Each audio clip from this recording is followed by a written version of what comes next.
आज हा तुम्ही आज वेगळं आगळा वेगळा कार्यक्रम शिक्षकासाठी ठेवला प्रशिक्षण शिबिर, तर काय सांगाल त्याबद्दल? बघा, आपले जास्तीत जास्त गोर गरीब दीन दलित ही सर्व मुलं सरकारी शाळेत शिकतात आणि प्रत्येकाचं स्वप्न असतं की माझा मुलगा मुलगी चांगले शिकावे. परंतु दुर्दैवाने थोडा दर्जामध्ये प्रॉब्लेम आहे गव्हर्मेंट स्कूल्समध्ये. म्हणून आपण फोनिक इन मराठी म्हणजे इंग्रजी शिकताना फार अवघड वाटतं. फोनिक इन मराठी याचा अर्थ मातृभाषेमध्ये आपल्याला इंग्लिश शिकवायची.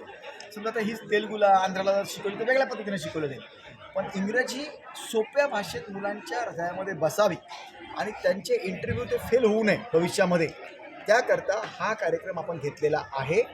आपण शिक्षकांना ट्रेनिंग यासाठी देतो आहे. त्यांनी प्रत्येक वर्गातल्या शिक्षकांना पहिलीपासून तर 7वी 8वीपर्यंतच्या मुलांना हे प्रशिक्षण द्यायचं आहे. तर याचा फायदा काय होणार आहे आता विद्यार्थ्यांना आणि शिक्षकांना पण?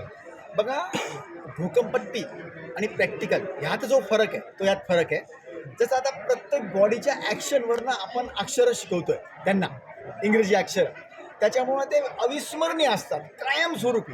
आता ही आज पहिली स्टेप आहे, 15 ते 20 दिवसानंतर दुसरी स्टेप असेल, त्याच्या आणखीन एका महिन्यानंतर तिसरी स्टेप असेल.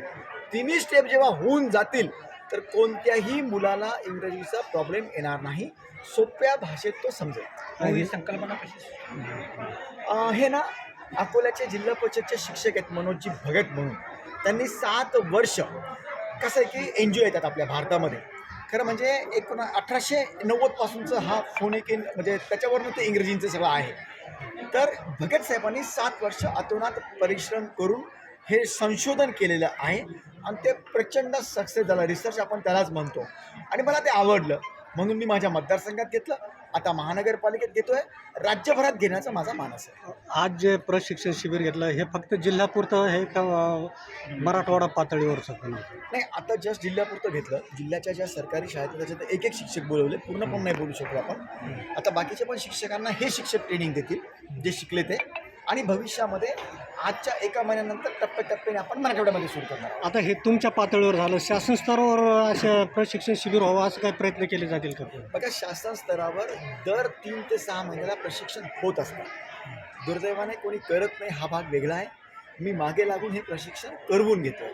करून घ्यावं लागतं केंद्र प्रमुख विस्तार अधिकाऱ्यांना, ते करून घेतलं की होतं. आज आता आम्ही बघितलं तर ते भगत सर पण शिकवताना शिक्षक आणि विद्यार्थी पण खूप म्हणजे उत्साहाने ते उच्चार करत होते. तर याच्याकडे कसं बघता तुम्ही?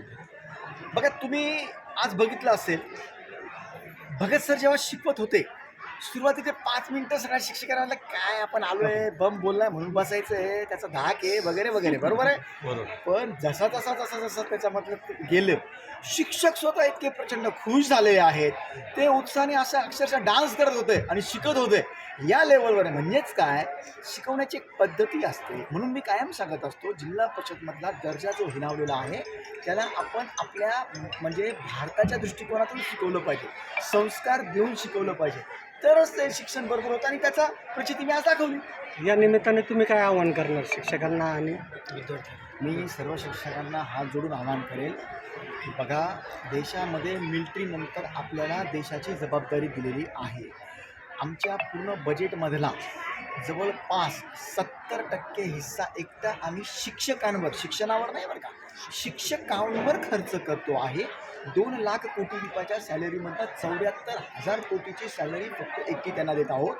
आणि समजा PWD, महसूल खातं, जलसंधारण, जलसंपदा ही सगळी 36 खात्यांचं एकीकडे आणि ह्याचं एकीकडे, ते आम्हाला भांडवल देतात, बिल्डिंग बनवून देतात, रोड बनवून देतात, हे आम्हाला पिढ्या बनवून देतात शिक्षक लोक. आणि म्हणून मी त्यांना विनंती करेन की त्यांनी आपापल्या मुख्यालयी राहायला जावं, त्या गावात वातावरण संस्कारमय बनवावं.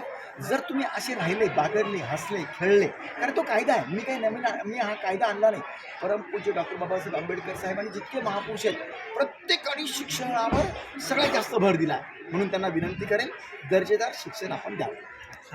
धन्यवाद. So much.